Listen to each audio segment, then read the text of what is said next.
So funny. This is kind of like me doing a what do you call it? Like a voice memo sort of. Well, I did some research on some stuff that I'm working on and okay. I don't want excuse me. I made like voice memos, but who knows, maybe part of this will be part of the documentary, which is about my ex-husband.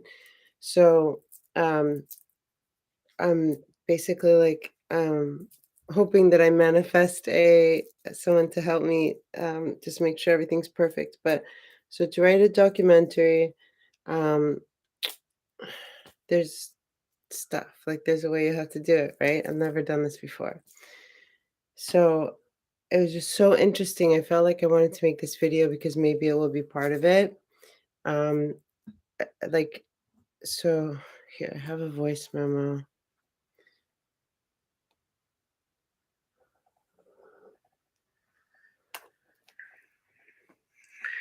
Okay. Documentary production treatment samples. The documentary treatment samples. The documentary treatment, like the drama treatment, tells the story of the film as you plan to have the audience experience it, either stating or implying the style in which it would be treated slash told. But since documentaries may utilize a wide variety of resources, not in a straight drama, the documentary treatment should specify these, i.e., interviews, reconstructions, archival footage, photographs, this maps, diagrams, footage, graphics, etc. I wish I did my makeup. As an example, here's a portion of the treatment for a documentary film called Washed Away by Progress. Who gives a fuck about that? Okay. So, Patrick, can you help me find what I need for this, please? I got to where, um,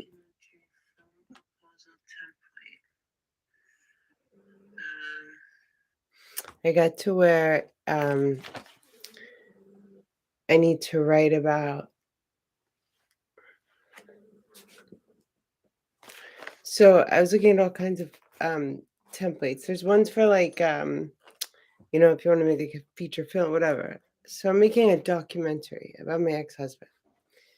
And his life was really amazing, really, really incredible. So going by this thing that I'm going by, this is like this might be part of the footage, it might not, but it was better than a voice note. Protagonist should want something. And then like that was super easy. I was like, what Patrick wants.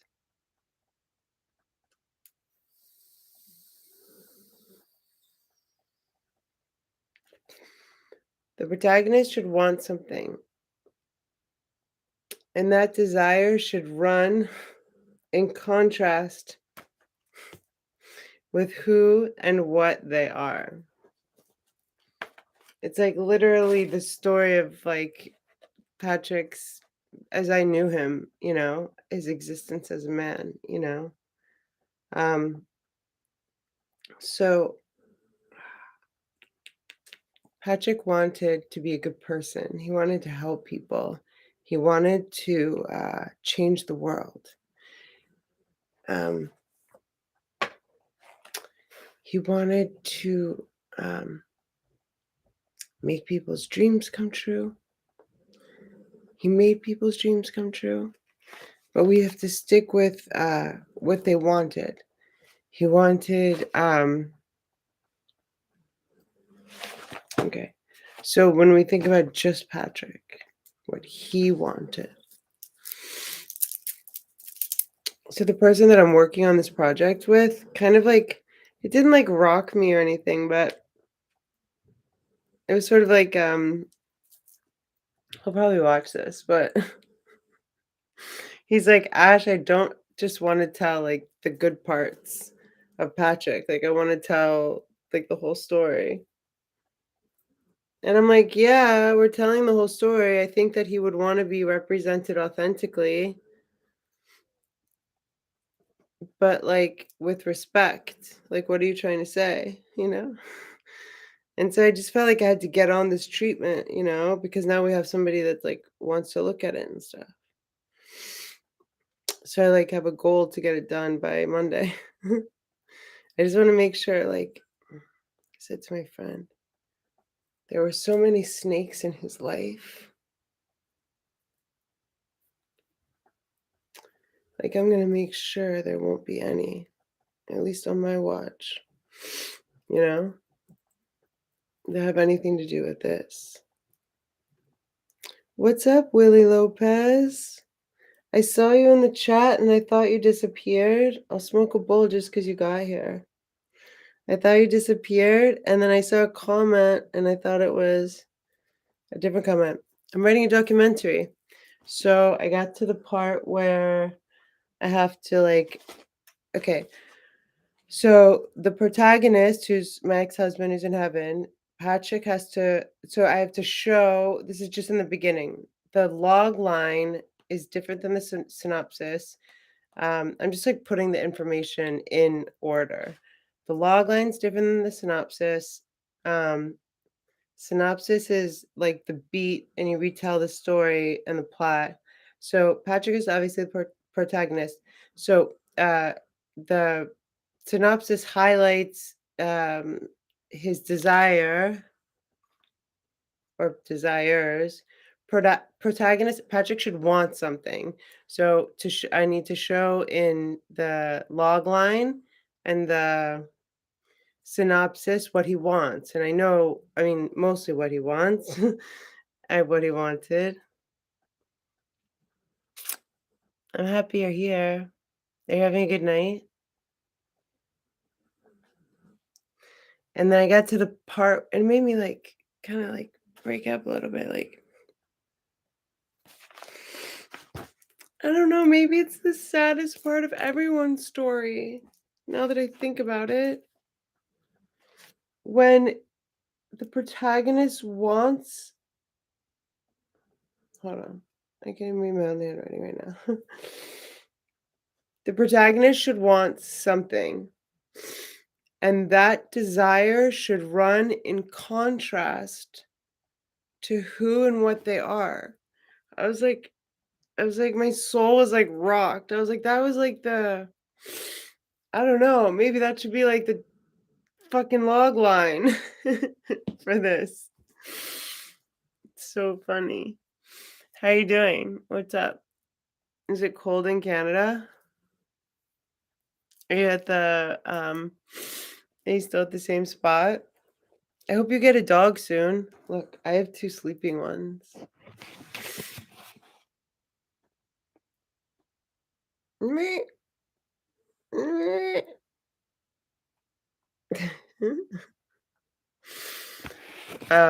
So if this is ever footage, whatever. I don't care that I didn't do my makeup.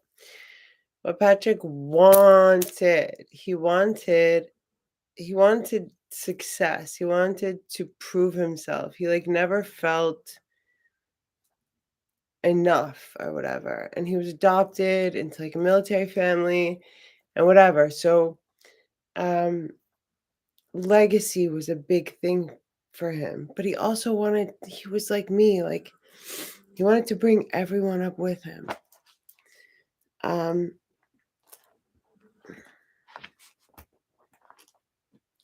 okay, so where his desire is in conflict with who he is, his relationship with alcohol, it's going to be hard for me to be an asshole about this. His relationship with alcohol was very challenging for him. It made his wants and desires very difficult, and um,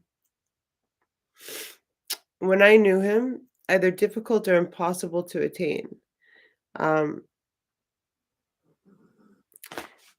I mean, I never saw anybody drink like this. When he would drink, it would be, uh, and I don't know if it had anything to do with him being a Gemini, but we lived in this house that was in the Hollywood Hills. And It was a smart house. I've talked about this stupid house before. So I parked my car. I used to drive in those days. I parked my car in the garage. Jeff Goldblum, you like famous people, right, Willie? Are you still there? Jeff Goldblum was my neighbor right across from me. He was the guy in The Fly. Did you ever see the movie The Fly? I'll never forget like walking my dog Shiva one day, and he drives like I want to say like a BMW convertible or maybe like a Mazda Miata convertible, some convertible. He's like, "Hey," and I was like, "Holy shit, that's fucking The Fly." But he's like, "Nice to meet you." Like his wife's name is Lily, and they had a brown poodle. Anyway, um, okay, so I used to come home and it's 4 a.m. here. I don't know why I'm up. Your voice is soothing. I'm gonna pass out, but yes, I'm here. Okay. Well, anyway, Jeff Goldblum. Oh, well, I'm like, let me make you happy. You want to hear about Danny DeVito, like in real life in the elevator? I'm not doing that. Okay, so I'm sure you got that from the comment. So, boop, boop, boop, boop, boop, boop, boop. Uh, Patrick's ability, I mean, his desire to be of service and to like be a force of good in this world and on this planet was hindered incessantly by this like alcohol thing. Um, so like a year into knowing each other, like maybe not even a year, maybe like 10 months into knowing each other, he told me that the longest he had ever been sober in his whole life. So he was 40, I want to say 44 when we met or something, or 42.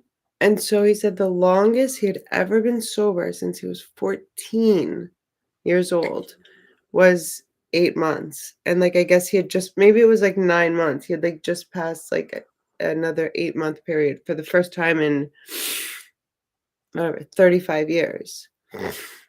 And I remember he told me, okay, this is definitely for the documentary, but I'll probably say it different and put makeup on.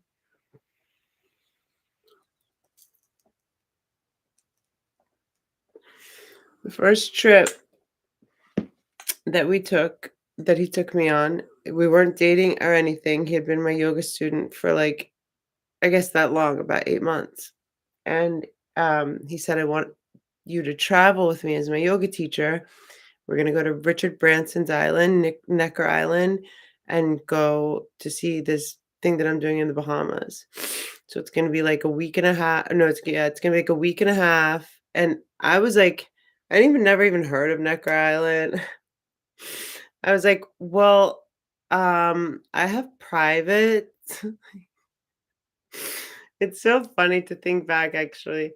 I was like, yeah, what about the money that I'm gonna be losing while, like, you're taking me to Richard Branson's island?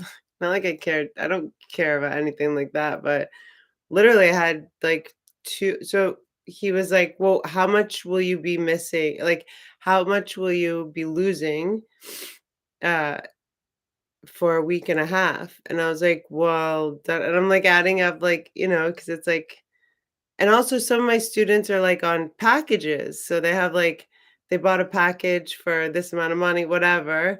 He's like, "How about I give you 3 grand for all the classes and everything that you're gonna miss while you're gone, and everything all your travel and food is obviously compensated, and I'll pay you, $300 a day per day for the 8 days." I was like, "Yeah, what day do we leave?" It was, yeah, it was like a very good thing for me then. I was living in a box in an alley that LAWDP didn't even like know about. I was like, okay, so I don't send you a check then. Okay, bye now. um, anyway, so we get on the plane. Oh yeah, what was like the funny story? Okay, so Yeah, so him wanting to always be oh, right. So he tells me that he's never that this is the longest he's been sober. He's only ever been sober for 8 months, like, when he was 14 years old, and he's, like, 42 or something at the time.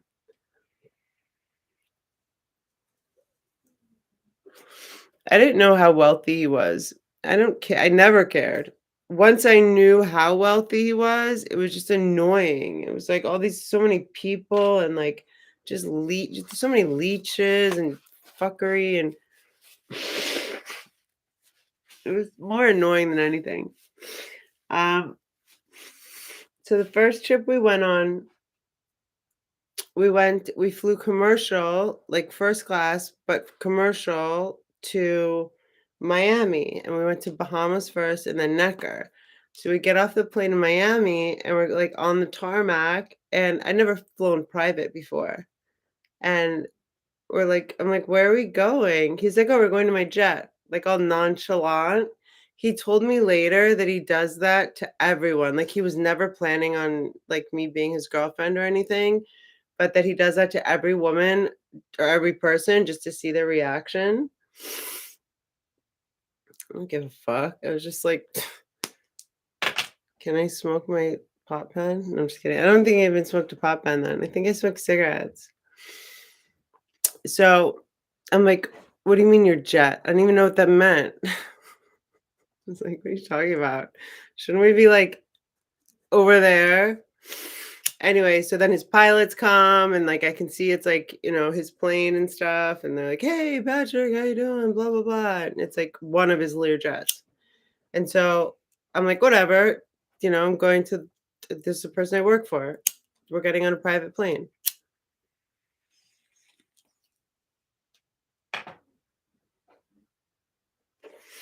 So we go to the Bahamas. He has people meet him there. And then we go to Necker. And before we go and we're flying to go to Necker, you have to fly to like the Virgin Islands. I forget the thing, whatever. You have to fly to this little you have to take like a little plane to a little thing and then take a boat to Necker. So on the way there, typical, once like he became my husband, very typical, I started to ask him like anything you got to tell me. On the way there, he's like, "Listen, if Richard, meaning Richard Branson, like on the boat, after the plane, after the days in the Bahamas, all the time in the world, like 15 minutes before we get to the actual Necker Island, um, Ash, if Richard happens to bring up alcohol with you, which why would he even bring that up with me? So random. If Richard brings that up with you, please tell him I haven't had a drink in 6 months." Okay, first of all, you told me 8 months. My friend the other day was like so funny. He was like, "Ashley, I'm sorry. I didn't mean it. It's like I just have to be on point with you all the time." I'm like, "Well, why does it have to be so hard to be on point? Just tell the truth." You know? Like I don't wanna be a fucking Spanish Inquisition drill sergeant person. There's not that many people I, like, depend on or communicate with on a regular basis. Is it that hard to just be, like, honest communicator? I don't know. Anyway, I do pick up on things. I don't want to, but if you tell me something and then you tell me something else, like, my body notices it. That's, like, another thing from healing trauma, I think. Well, I know. But, so he goes, "Can you" so we're, like, on the boat to Necker with, like, 4 or 5 other people that are going, and, I'm, like, soaking in the Virgin Islands, looking around, it's, like, sunny, I'm on a boat, and being paid, and all this fun stuff, and I'm, like, "Yeah, sure, I'll tell him that you haven't smoked in 6 I mean, you haven't had alcohol in" what did he say, 6 months? I was, like, "But why am I saying 6 if you told me 8?"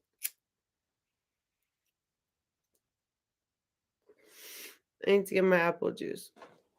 And I realized because he had seen Richard within 6 months. So if I said 8 months, then Richard would know it wasn't true. Manzanitas! Where the fuck have you been? I've been rolling joints for you for a really long time." Pequeño, ¿cómo se dice en inglés?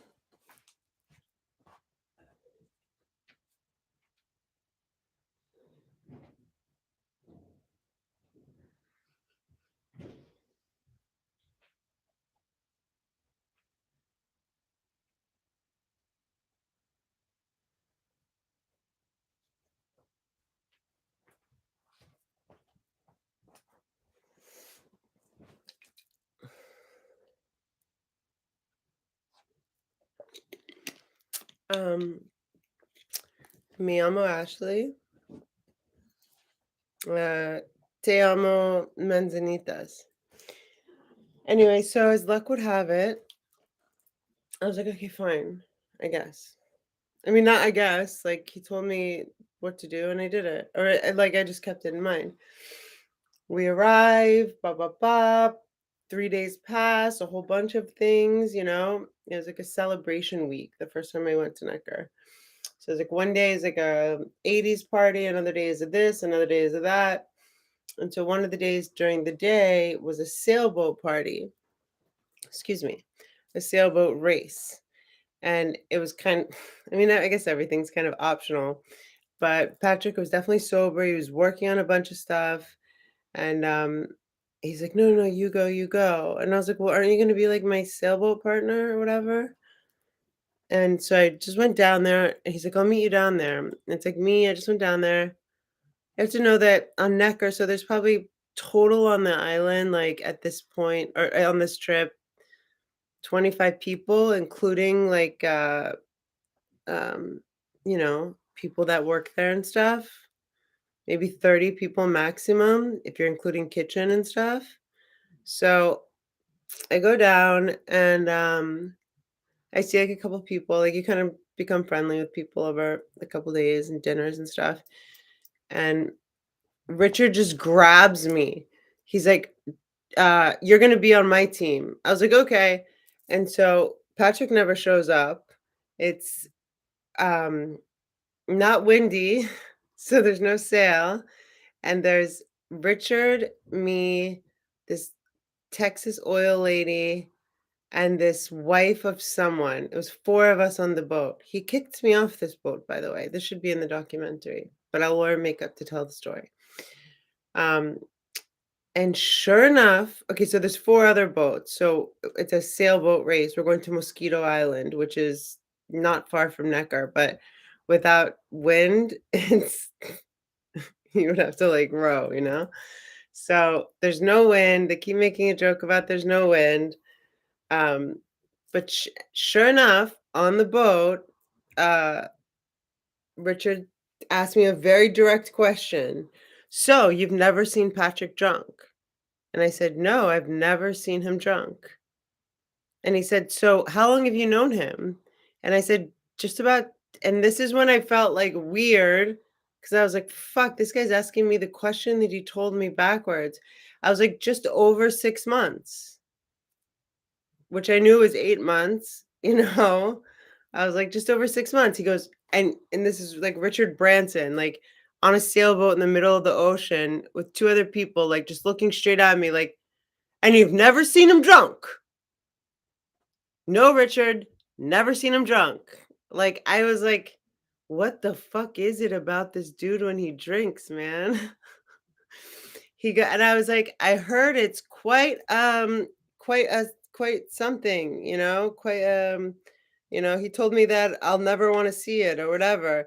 He's laughing, like he couldn't believe it. He asked me twice and I was like, is this a fucking game? Like and I told Patrick, I was like, he definitely asked me, had if you'd been drinking. And then I'm like, what is like it's just not that normal. Um, but it was definitely in alignment with my experience with Patrick, and I want to stay in respect of him and celebration of him, which was like I felt like when he would go off on like binges or binders or whatever the fuck you call them, or like when he would like drink and do things, it was like he was always playing catch up. And he felt embarrassed, like, I saw it. He felt embarrassed about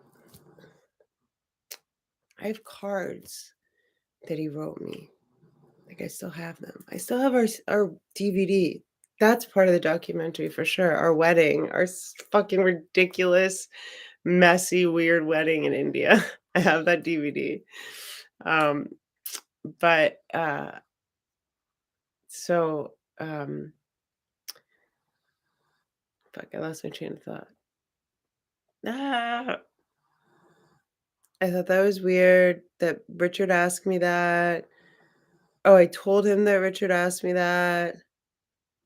Um, Seeing him drunk for the first time. So alcohol,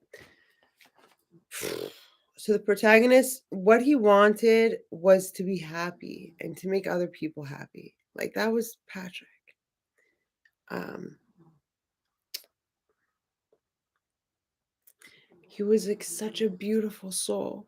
He had so many dreams. He was so creative and he wanted to like help other people. And like Agni wouldn't have existed without him. Like, in a lot of ways, I was so pissed at him because we were 50-50 partners and he just kind of disappeared and a lot of shit went down. My dad's stroke happened and like I needed him. I needed anyone. And he was just like, I mean, he was in Davos, which like I understand now is like some weird thing. He was like, I remember one time I called him from an airport. I was flying to my dad and I was like, they were taking full tax loss of my studio, but Patrick was not involved at all. I was running it completely on my own as I had from day one, but they were taking 100% tax, whatever. Like, and I made like 98,000 the first year. Like we were about to profit in the third year. Anyway, that doesn't matter, but like my tax girl tried to argue to give me back half or to at least let me have half of the what is it called, like whatever, when you get your like tax things back. He took them all. um right, when he would get drunk and he would get in his ways and then he would come back, he was kind of always playing catch up. um Not just with me, but, like, with the world, and I feel like with, so much stuff that I didn't know about, you know, and I couldn't have known about. Like, we met when I was 32, I think, and I think he turned 42, I don't know, 68. I wanna say he was born in '68. We'll know.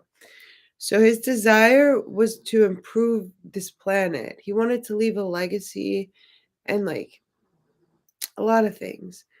Okay, what the desire, um, okay, so it runs in contrast with who or what they are. So his desire, the contrast with his desire and who he was.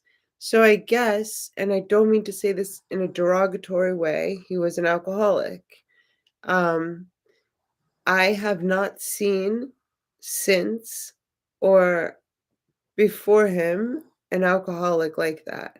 Like, I feel like reading the big book and doing the steps and, like, my experience with AA gave me, like, a little bit of, preparation, but it's still something, like, I mean, I remember so many times being like, "Dude, you have to be taking something else. Like, are you taking drugs? Are you taking coke? Like, how are you just drinking Grey Goose for fucking 7 days, like, not sleeping or hardly sleeping?" Like, it was just, like, crazy, or 2 weeks even. I think, like, whatever. This is what I was saying. I was talking about the house in the beginning. The longer the run, like, the kind of crazier the damage, and then it was just, like, he had so many things going on anyway, and then he would just be playing, like, catch up. Oh, I was saying I had, like, apology letters from him.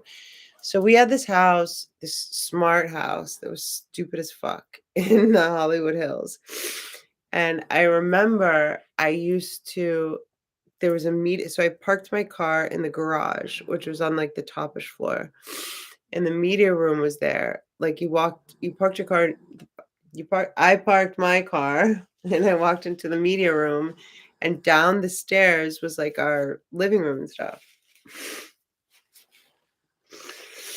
And I would have, like, a joint or bowl always weed there, and I would park the car and close the garage, like, you can't really hear much in, like, I was gonna say lobby, but it's, like, the living room, kitchen, like, his kind of office area, whatever. Was there a bedroom on that floor? I don't think so. I would literally sit and, like, smoke a joint and listen, like, because there would be, like, 4 different possible versions of what I was walking into. Silence, absence, nothing. Like you went to the peninsula or just whatever. Angry drunk Patrick, happy drunk Patrick, which usually turned into angry drunk Patrick, inevitably at some point. Sad drunk Patrick, um, drunk Patrick with company. Like some strangers in my fucking house I didn't fucking know. I thought I was the only one down on the ground and in tears. I lost my Alfredo, the most beautiful soul 602. Patrick and your dad, my dad and Alfredo are smiling down the street now. Hi, love. I'm not down on the ground. I am just a person that is like, I'm not crying because I'm sad. I'm writing a documentary about my ex-husband and I'm going through the steps. And so I got to the part, so like I have to have a log line, which is different than the tagline. I mean, I have all the information, I just have to organize it. So it gets to the point where the protagonist wants and has like a want or desire. And so protagonist should want something. This has to do with the synopsis. Should want something slash someone, and that desire should run in contrast with who or what they are. So that's when I was like, I'm just gonna like, whatever, I'm not gonna do my makeup, but maybe this will be part of the documentary. Because I played it in the beginning, but yeah, I don't care. It's for Patrick.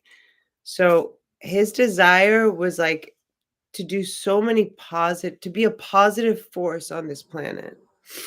And what are the words? And the contrast that, um, I mean, how do I say this? So his desire and his wants in this life was to be a force of good and to foster other people's dreams and to help other people, accomplish what they wanted. Um, it was in contrast to his behavior and his lifestyle. That's, I guess, the way that I'll put it. His lifestyle was often in contrast or not conducive to being a positive force on this planet. That sounds good, right? His behavior, his lifestyle, I mean, his lifestyle was sometimes in contrast.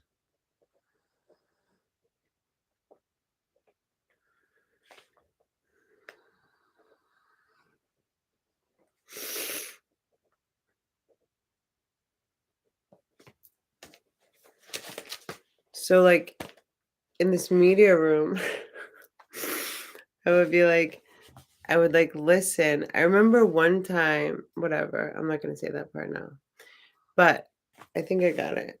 And I like thought it out. So his desires and his wants were to be a good person and a positive force in this world and to foster creative ideas and artistic things and um, things like that. Okay, so the thing that my partner said that made me feel a certain way, not a certain way, I guess I'm just protective. Like I said in the beginning, there were so many snakes in his life. I will make sure there will be none in his death or in his legacy. And he said something to the effect of, uh, I don't just want to tell the positive about Patrick. Like, that's not what this is about, blah, blah, blah. And by the way, I have someone waiting for the treatment. And by the way, I'm going away. I was like, wait. And I was like, yeah, I know that he would want to be represented authentically, but everything that we feel would be, and that's the perfect way to say it, in contrast of what his goals were or what his desires were, like they should be brought up respectfully or like with a sense of humor. He was funny as fuck. And when he did ridiculous things, they were not ridiculous or funny at the time, but they can be funny now and they have to be. I won't let it be. And then I wrote like it's just still us, you know?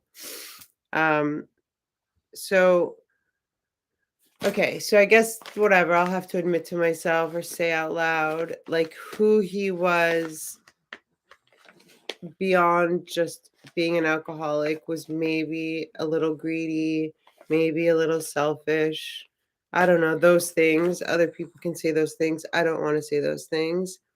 I experienced a lack of his ability to control. It seemed to be in alignment with his consumption with alcohol, but there was so much other shit going on. It was like, it was so much fuckery. Damn, alcohol cirrhosis. He had a new liver. He had a 16-year-old's liver. We got back from Morocco and I like yelled at him. I'll never forget. I was like, we got to our like little place in Morocco and I was like so worried about him. He was like drinking for, I don't know, like 4 days. I was like, your pee is brown. He was like, it's dark yellow. I was like,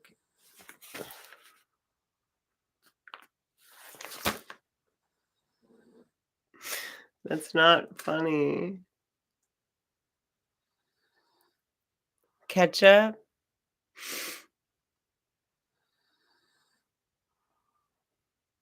Hey, Mary.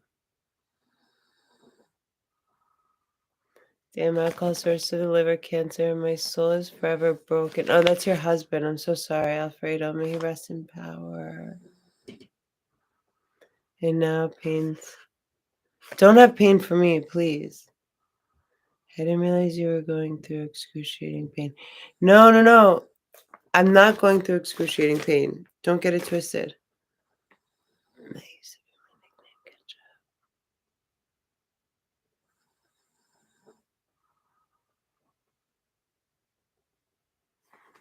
Yeah, no, I am the fact that Patrick is in heaven is it's like interesting to be doing this.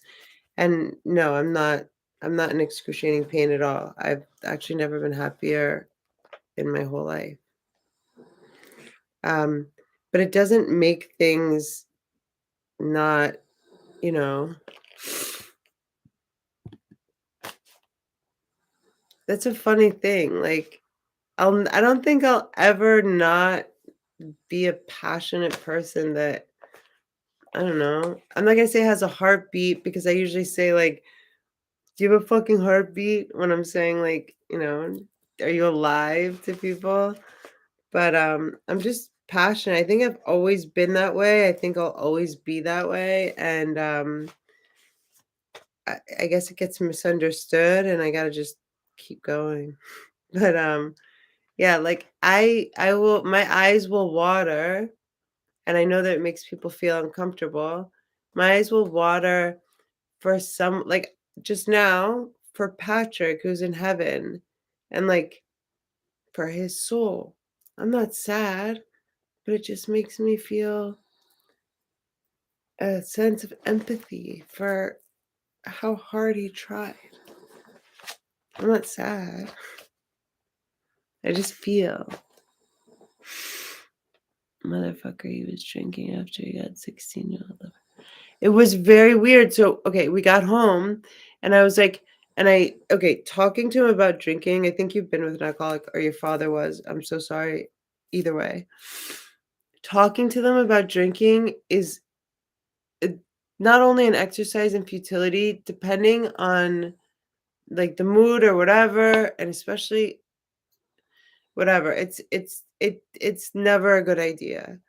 I was literally coming from like a health perspective. I was doing the Grinberg method then, and I told her about like the Moroccan incident, my girl Rachel.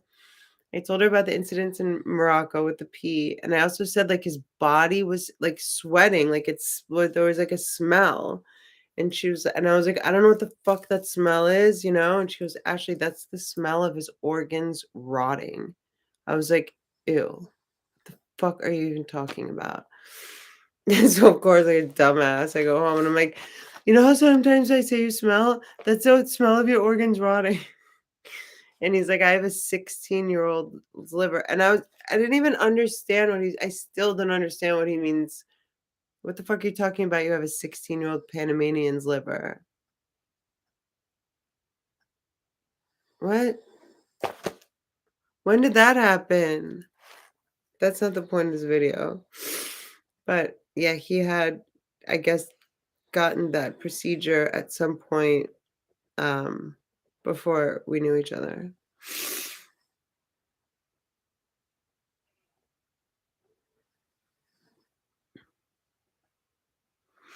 Well, no, this is in honor of him.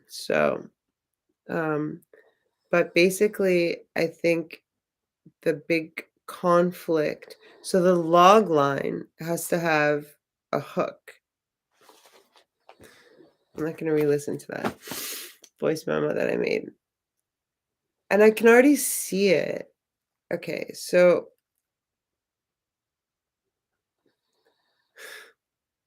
so funny, you know? Like I can like it's even perfect just like the way just getting on his plane, you know what I mean? Like just how like funny and nonchalant he was. Just like how everything was so and once we got to know each other very well, I don't have tests. Like, do you guys have tests? Like, I have my body has tests. Like, if you're inconsistent or don't tell the truth or like something, you know, shit like that, my body will remember it. But other than that, I'm not like, I don't know. I mean, I do like the baseline thing. I do some like unconscious, subconscious things, I guess.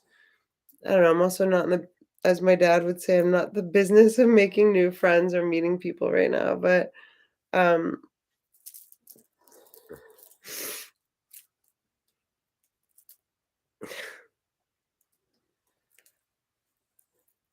he would just like, he was like, you know, the way that you got on my plane the first time, no one's ever not given a shit the way that you did. I was like, okay, like, what other tests, you know?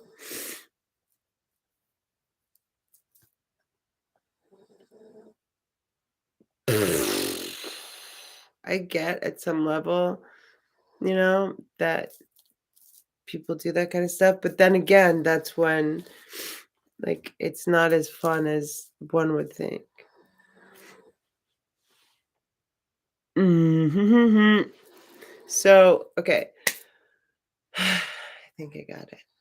That he is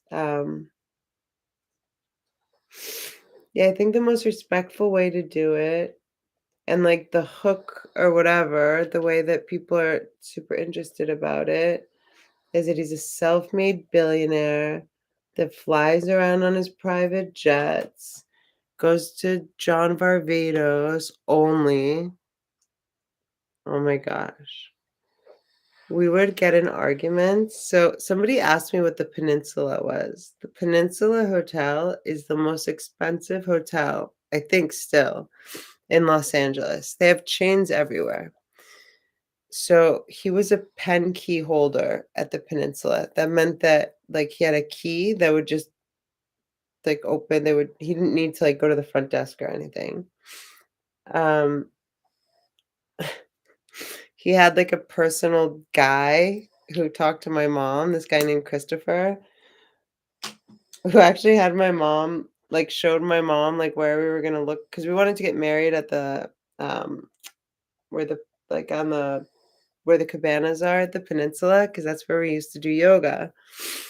Where the fuck were we? We were, like, in Mexico or something, and Christopher, who was, like, kind of, like, personal peninsula assistant to my ex-husband, calls my ex-husband, he goes, "Your mother-in-law is here." And he's like, "What? Patty's there?" This is 2013, 2014. My mom's well in a nursing home and in a wheelchair. He goes, "Your mom's at the peninsula." I'm like, "Chris, my mom, how did she get out of the nursing home? What is she doing at the peninsula?" He's like, "Oh, she wanted to see like the different options for y'all for your wedding." And like it was the cutest thing, but at the same time, I was like, "How the fuck did you get there, mom?" It was really cute.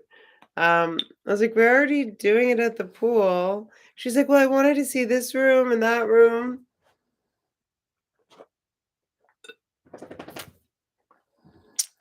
So the worst of him was pretty fucking sucky. I guess we'll just get that out now. I mean, that's why I had to leave.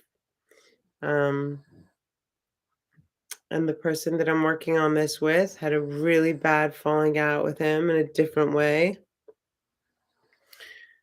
Unlike me, he was not asleep in a locked bedroom door,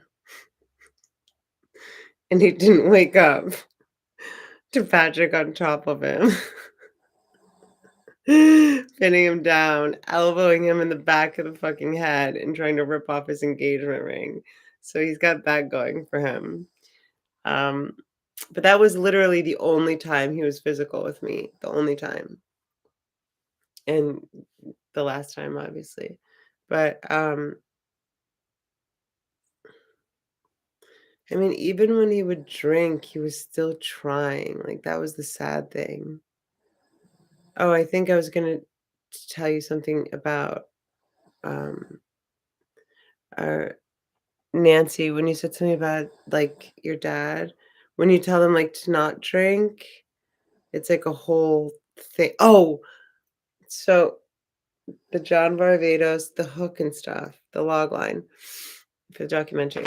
So we would get in fights and he would literally just like call Christopher and get a room with the peninsula and be gone. He would like come home drunk at 3 in the morning, wake me up, and I'd be like so pissed off and fucking I'd be like, like he'd just start talking to me about like bullshit. You know what I mean? Like, I'd be like, I have to teach early. Like, I have this, I have that. You're just like all the other women. And goes off on his fucking shit. I'll just go in the other room or whatever. And he would leave and go to the peninsula. Whatever. So this one time we got in this nasty fight and he decided like we were gonna be done and he was gonna like move out. And so he was so dramatic. He could be such a drama queen, this guy, Patrick. He sends over a like concierge from the peninsula to get 378 pairs, or I'm sorry, 378 items of clothes.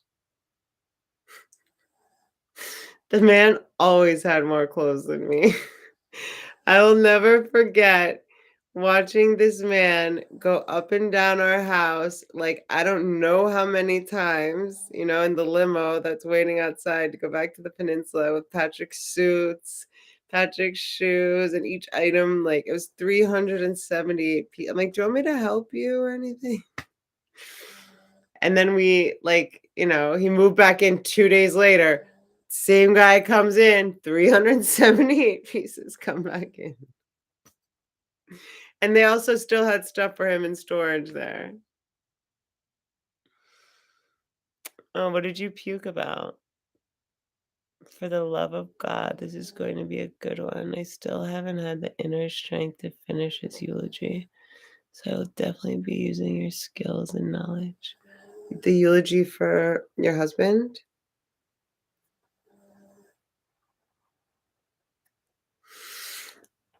I mean, I can see it more than I guess because I feel like I have a filter of like not wanting to be disrespectful of like saying it, but I think I accomplished my goal. Jeff, what did you puke about?